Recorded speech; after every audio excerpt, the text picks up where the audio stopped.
Oh, like, we already know this Black Flag remake is happening, right? It's been rumored and talked about a ton, and it's basically certain that the team behind Skull and Bones in Singapore is handling it. They've got all those pirate assets made for that game, so now they get to work on this remake and piece everything together. And honestly, I've been saying for a while that for Ubisoft, this should be a total slam dunk. Will it turn out that way? I guess time will tell, and that's part of what I want to get into today. It does feel like we're getting close though.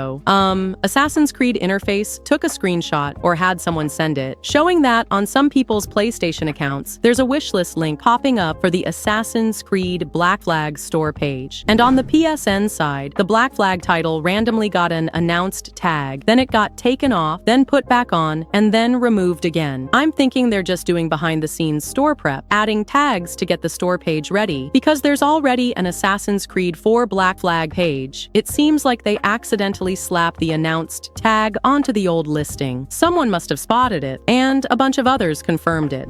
The reason I say this remake should be a slam dunk is that even people who normally don't care about Assassin's Creed absolutely love Black Flag. It's one of the most well-loved cult hits of the series. People just have a soft spot for it. So capitalizing on that should theoretically be straightforward. Just bring it into a modern engine, update the graphics, call it a day. This modder named Slider V2 actually took Red Dead Redemption 2, this was maybe a month or two ago, and put Henway into the Guarma section by swapping Arthur's model or something, and it looked surprisingly slick. It sort of shows how awesome a fancy new Black Flag could look if they nail the graphics. If they can pull that off, go all in on graphical fidelity to the point that it's like as gorgeous as current gen games, then we're talking. The tricky part is figuring out what to actually change and what to leave in place. That's where they could get into hot water. Personally, I'd rather they not change anything structural. I've been back and forth on this because, of course, in my ultimate dream pirate game, you could sail the ship wherever you want, hop off at any island on a whim, find new treasure maps, and basically keep exploring. But that's basically a whole new sequel. That might be too big to expect from a remake. So I think they should keep the core of the game as is. Maybe just kill the loading screens so you can enter someplace like Kingston seamlessly with no loading, which would feel more immersive. But I do think they should keep the same quests, the same mission designs, and yes, even those trailing missions. If they start removing those missions and adding something else, you gotta remember it might be replaced by the same team behind Skull and Bones, so who's to say their additions would be any better? Either way, it shows how once you start tweaking stuff for a remake, you can get in trouble if you don't know where to draw the line. For a game from 2014 like Black Flag, I'm okay if some things stay a little dated. If they do go so far as to get rid of eavesdropping or trailing missions, I'll be pleasantly surprised, but I'm not expecting it. And I also don't want to hype myself up for a massive reimagining that adds a ton of new content, because that's basically a whole new game, and I just don't think that's what they're aiming for. I'm guessing this will be closer to The Last of Us Part Y remake than something like Mafia Definitive Edition, and honestly, that's probably fine. I really do love Black Flag, and a solid remake would be enough to make me happy. Obviously, price will matter too, but since it's been 10 years and 2 console generations, if the remake is a big step up visually, that'll help. Part of the issue with The Last of Us was that The Last of Us Remastered still looked great, and the remake didn't blow many people away visually. It also ran pretty poorly on some platforms, which didn't help. But if Ubisoft nails the performance and the look, I bet fans will be open-minded. Plus, the weird behind-the-scenes store updates suggest we might see a teaser soon, maybe in May, followed by a bigger gameplay reveal during Ubisoft Forward in June. So, like, how does all of that sound to you?